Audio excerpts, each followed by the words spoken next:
Hi అండి, నమస్తే. Welcome to sweety life style. ఈరోజు టేస్టీ రెసిపీ వచ్చేసి కమ్మకమ్మని ముద్దపప్పు అండి. ఇది టేస్టీగా ఎలా తయారు చేసుకోవాలో చూసేద్దాము.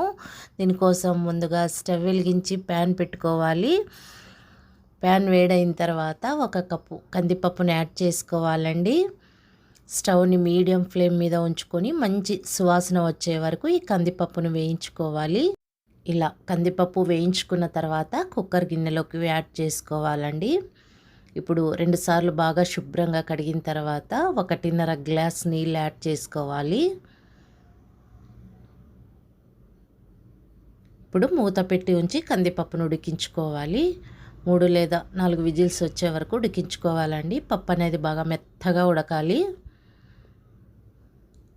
చూడండి, ఒక 4 విజిల్స్ వచ్చే వరకు నేను ఉడికించాను. ఇలా పప్పు బాగా మెత్తగా ఉడికిపోయి ఉండాలి.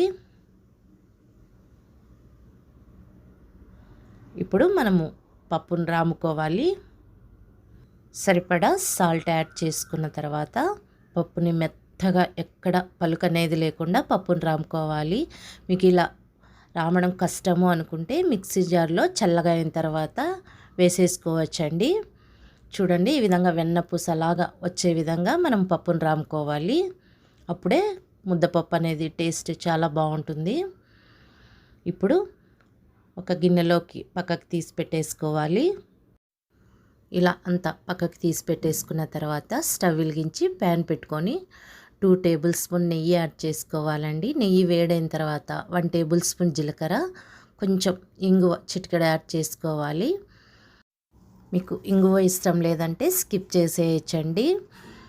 ఈ ముద్దపప్పుని చిన్నపిల్లలు తిన్నా కూడా ఈ జీలకర్రతో పోపు పెట్టుకున్నాం కాబట్టి బాగా తొందరగా అరిగిపోతుందండి.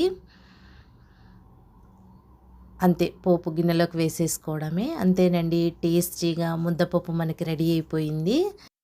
ఇది వేడి వేడి అన్నంలోకి తిన్నారంటే టేస్ట్ చాలా చాలా బాగుంటుందండి. మీరు కూడా ఇలా ఒకసారి ట్రై చేసి చూడండి. మీకు ఈ వీడియో నచ్చినట్టయితే లైక్ చేయండి, షేర్ చేయండి. మరిన్ని టేస్టీ రెసిపీస్ కోసం స్వీటీ లైఫ్ స్టైల్ని సబ్స్క్రైబ్ చేసుకోండి. Thanks for watching.